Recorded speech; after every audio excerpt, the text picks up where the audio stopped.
हरे कृष्णा, जय प्रत्यंग। तो अच्छा टॉपिक है, आज उनका दिल क्या कहता है। ठीक है, we're gonna take a look at this topic. आज है 21 जुलाई and we're gonna do the reading with the help of the four objects: fortune, moon, tarot and oracle. ठीक है, so let's connect. चलो सबसे पहले देखते हैं फॉर्चून कुकी क्या आती है एक उनके लिए। तो चलो करते हैं कार्ड्स की shuffling and let's connect to both of you. चलो देखते हैं आज उनके लिए क्या आता है फॉर्चून कुकी और आपके लिए क्या आता है fortune cookie. Yes, let me put the cards back in the box. ठीक है, तो चलो यस ये है उनके लिए जो कि है लक। वाओ, आज लक उनके फेवर में काफ़ी रहेगा एज यू कैन सी।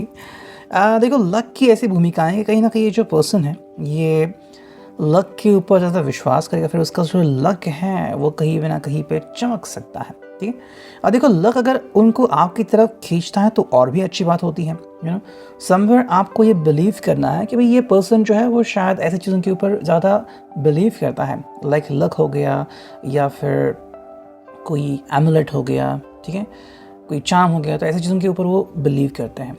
तो may be with in a few days वो ऐसी चीज़ों के ऊपर काफ़ी सारा बिलीव करेंगे। ठीक है, आज उनके लिए लक काफ़ी इंपॉर्टेंट है क्योंकि आई थिंक ऐसे कुछ चीज़ें हो रही है, लाइक अगर जुपिटर हैं तो उनका अगर इनके राशि पे अगर अच्छा प्रभाव पड़ रहा है या फिर जहाँ से वो देख रहे हैं उनकी दृष्टि अगर अच्छी हो रही है इनके ऊपर, तो कहीं ना कहीं पे इनका भाग्योदय हो रहा है। यू नो, तो भाग्योदय होने की वजह से क्या हो रहा है कि what ever they just feel और थिंक अबाउट, यू नो, वो चीज़ें सही हो रही है और बहुत जल्दी हो रही है। यू नो, सो जैसे कि मान लीजिए कि कोई क्लाइंट आने वाला था 10 दिन बाद, वो बस 2 ही दिन में आ रहा है। ठीक है, जो चीज़ बेचनी थी वो 10 गुना कीमत में बेचनी जा रही है, तो कहीं ना कहीं इनको मुनाफा हो रहा है और इनका जो लक है वो बढ़ रहा है। ठीक है, A sudden change of luck is likely. Things are working in your favor. Excellent time for networking. ठीक है, कहीं ना कहीं लोग भी इनसे ज़्यादा मिल रहे हैं और मिलनसार हो रहे हैं, तो ये बात इनके लिए काफ़ी बढ़िया है। अगर हम बात करते हैं आपकी, तो कहीं ना कहीं ये पर्सन ऐसे भी बिलीव रखता है कि आपकी वजह से इनके ज़िंदगी में चेंजेस हो रहे हैं। सो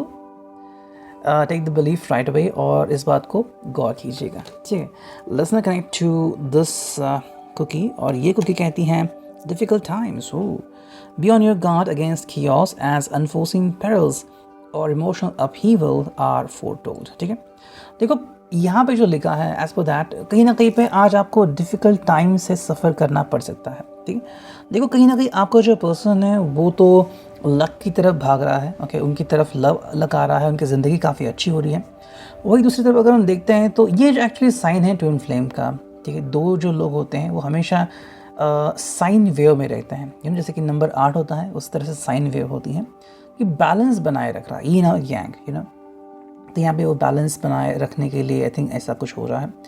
देखो आई थिंक आप अपनी ज़िंदगी में कुछ अलग पायदान पे हैं। ठीक है, और आप वो अलग जीवन जी रहे हैं, ये भी आपकी ही एक परीक्षा है और जो कि सही भी है क्योंकि आपने भी कई बार अच्छी चीज़ें देखी हैं। So now is a time for you to go through some events. ठीक है, देखो अगर कोई ऐसी बात होती है जो आपके लिए अनफोर्सिन इवेंट है, लेकिन फिर भी अगर आपकी ज़िंदगी में हो रही है तो इसका मतलब कोई ना कोई मायना तो होगा।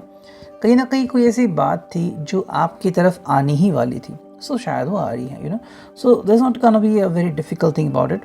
यू नो, कहीं ना कहीं पे आपको एक मौका मिल रहा है अपने लिए जगह बनाने का, और मे बी आप अपनी ज़िंदगी में अपनी तरह से लड़ सकते हैं। ठीक है, if you ever wanted to prove yourself, शायद वो टाइम आ रहा है। कहीं ना कहीं इमोशनल अगर हम देखें तो इमोशनली कोई बात ऐसी हो रही है, may be somebody is in the hospital, you just lost somebody. ठीक है, ऐसे कुछ बातें हो सकती है, या फिर कुछ चीज़ें आपकी मिस हो गई, खो गई, कहीं ना कहीं पे मौका आ गया था वो हाथ से छूट गया, ऐसा कहीं ना कहीं पे हो सकता है। या फिर सिंपली आपका दिल दुखा सकते हैं। राइट नाउ जैसे हमने देखा कि कहीं ना कहीं लक ज़ोर शोर से तो शायद बहुत ज़्यादा टाइम डिवोट कर रहे हैं अपने जॉब को या अपने फ्रेंड्स को, उनके साथ शेयर करें, लेकिन आपके साथ शेयर नहीं करें। तो I think sometimes it could be difficult for you to grasp it as well. ठीक है, इसे रखते हैं यहाँ पे। अब देखते हैं मून ओरेकल से हमें क्या रीडिंग मिलती है। इसकी शफलिंग में बस निकालने हैं 3 से 4 कार्ड। अच्छा चलो देखते हैं क्या रीडिंग आती है। कार्ड्स ठीक से रखनी चाहिए। यस, चलो करते एक और बार शफल। ठीक है, चलो 1 2 3 and 4।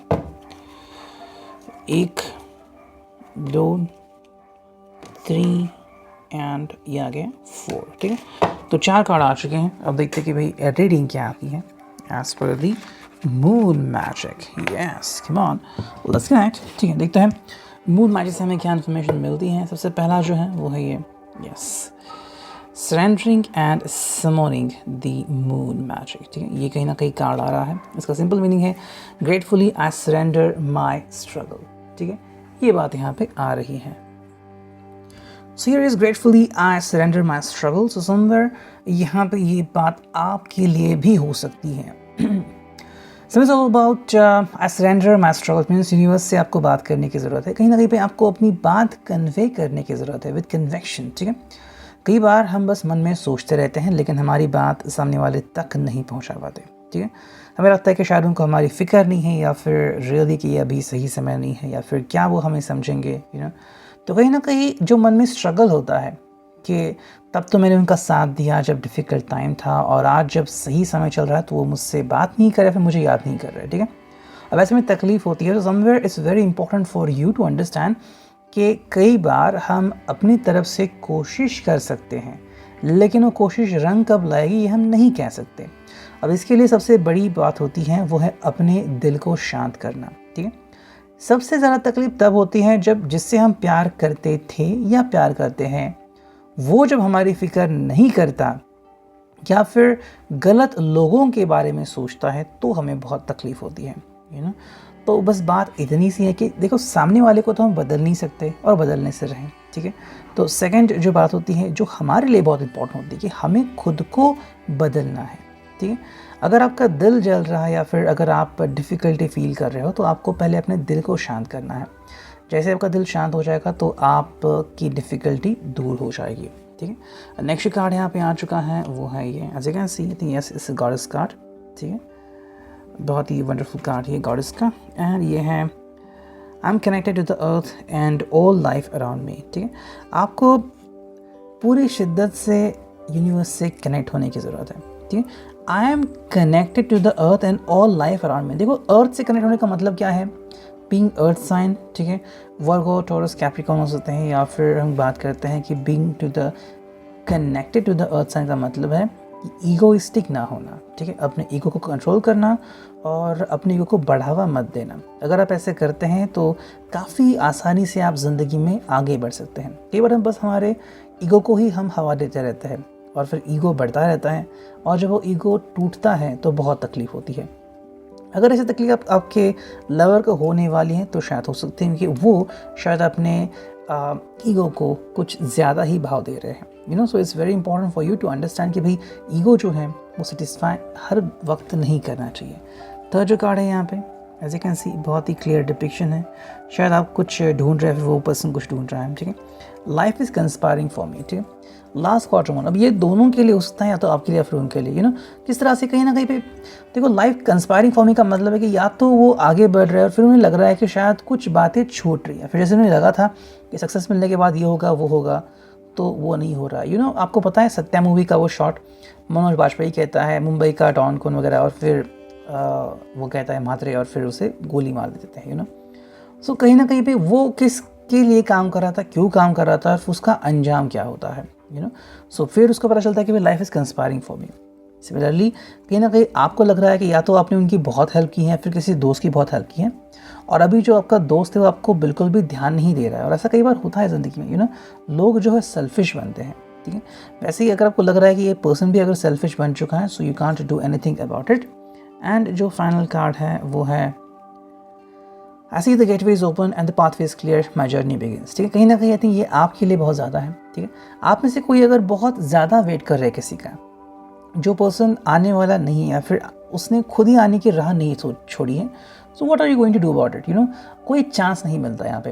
देखो गेटवे इज ओपन का मतलब है कि आपको आगे बढ़ने की ज़रूरत है। ठीक है, आई थिंक या तो अपने एक्स के बारे में बहुत ज़्यादा सोच रहे हो, ठीक है, और आप उनको सोशल एक्टिविटी के ऊपर ट्रैक कर रहे हो, इंस्टा पे क्या रील डाला है, सोशल फेसबुक पे क्या डाला है, लेटेस्ट में उनकी क्या न्यूज़ है, यू नो।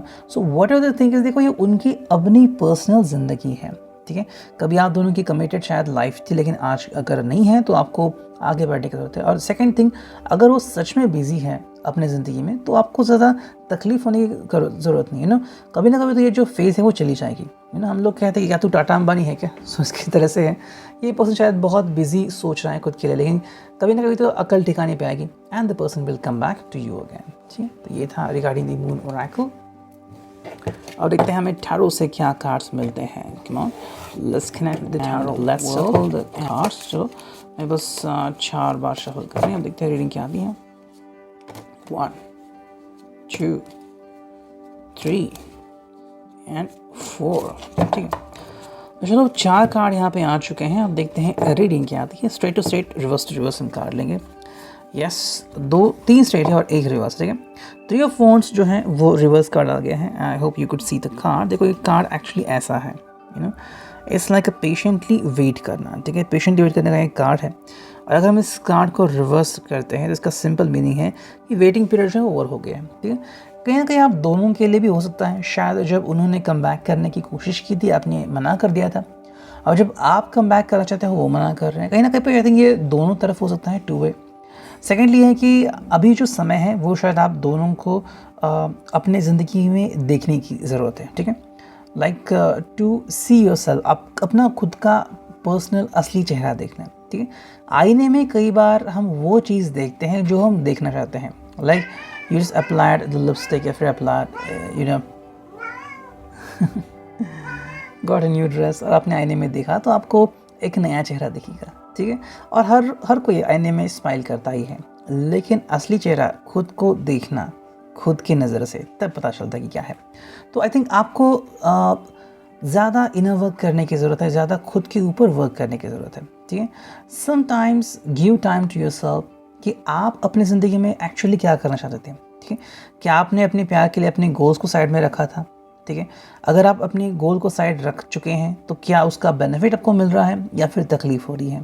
ठीक है, देखो किसी के बारे में सोचना कोई बुरी बात नहीं, लेकिन किसी के बारे में सोच के अगर आपका दिन खराब हो रहा है, आपकी ज़िंदगी तबाह हो रही है और आपका काम नहीं बन रहा है, तो वो गलत बात है। ये the magician card, as you can see यहाँ पे 4 साइंस है and all this sign do not just one thing, कि आपको एक बात को समझना है कि भाई आप शायद बहुत कोशिश कर रहे हैं रिश्ते को संभालने की। ठीक है, देखो उसके बारे में हम क्लियरली नहीं कह सकते कि एग्जैक्टली उसके दिल में क्या हो रहा है, क्या वो भी स्ट्रगल कर रहा है, फिर उसके दिल में भी कोई प्रॉब्लम्स चल रही है और वो सॉल्व करने की कोशिश कर रहा है। तो somewhere everybody is trying to solve everything, you know. तो कहीं ना कहीं आप अपनी तरफ से कोशिश कर रहे हो। देखो, तो मैजिशियन बनना कोई आसान बात नहीं होती। ठीक है, जिसमें कहते हैं कि मैजिशियन बनना मतलब मैजिक के साथ खेलना। ठीक है, वैसे ही है, अगर आपको इनके मूड संभालना है, इनको खुश भी रखना है और साथ में ऐसा भी दिखाना है कि I don't care about it and I true care about you know, तो ये बहुत मुश्किल होता है। ठीक है, कहीं ना कहीं मुझे लग रहा है कि शायद आप उनकी बहुत ही ज़्यादा परवाह कर रहे हैं, तो ज़्यादा परवाह इतनी मत कीजिए। मेरे जो कार्ड है वो है पेज ऑफ वॉन्ड्स। कहीं ना कहीं लग रहा है कि यहाँ पे ये जो कार्ड है कि ये एक न्यू बिगिनिंग होने वाली है। ठीक है, अगर आपको लग रहा है कि आप किसी में अटक चुके थे तो वो पर्सन जो है वो शायद आपसे दूर चला जा रहा है।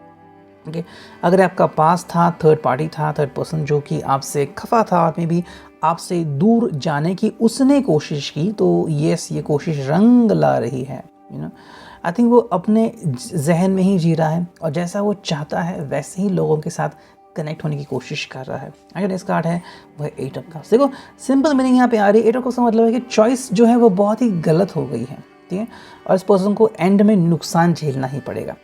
अगर आपको पता है कि इस पर्सन ने जिस भी पर्सन के साथ टाई अप किया है, चाहे बिजनेस में हो या फिर पर्सनल रिलेशनशिप में हो, अगर वो पर्सन सही नहीं है तो कहीं ना कहीं पे बात आती है कि ये जो पर्सन है ये शायद गलती कर, ऐसे अपनी गलती की सज़ा ज़रूर मिलेगी। So you don't worry about it. ठीक है, देखो इसने जो भी कर्म किया है इसका फल इसको ज़रूर मिलेगा। और अब देखते हैं फाइनली दी ओरेकल, हमें क्या देखते हैं। ओरेकल करते हैं कार्ड्स की शफलिंग। हम बस 4 कार्ड लेंगे। ठीक है, 1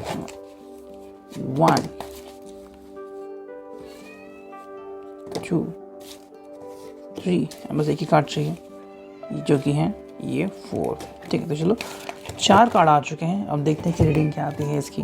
ठीक है, देखो पहला जो कार्ड है वो है इमोशनल पे। तो शायद किसी के लिए इमोशनल फेज हो सकती है, तो शायद आपके लिए अभी फ़िलहाल ये एक इमोशनल फेज है। You are suffering a lot. ठीक है, आप शायद इससे सफ़र कर रहे हो, you are missing the person right away, you need the person, you want to give him kisses, shower him with hugs and kisses वगैरह वगैरह। लेकिन कहीं ना कहीं अगर वो पर्सन ऐसा नहीं कर रहा है तो शायद आपके लिए इमोशनल फेस हो सकती है। मैं बस कहूँगा कि इस इमोशनल फेस में बिल्कुल भी अटक के ना रहिए, इससे बाहर निकलने की कोशिश कीजिए, ठीक है। अब इस पर्सन की अगर कोई मजबूरी या फिर पर्सन अगर ऐसा ही है और आप इसको ऐसे ही पसंद करते हो, so what to do about it, you know. So you have to accept the person as he is और शी इज़, ठीक है। उसके बारे में कंप्लेंट आप ना कीजिए। सेकेंड जो कार्ड है वो न्यू बिगिनिंग, तो कहीं ना कहीं किसी के लिए एक न्यू बिगिनिंग तो यहाँ पे दिख रही है, ठीक है। देखो आप जितनी भी कोशिश करो, अगर कोई पर्सन कहीं और जाने की कोशिश कर रहा है तो शायद वो वहाँ पर जाने की कोशिश ज़रूर करेगा, ठीक है।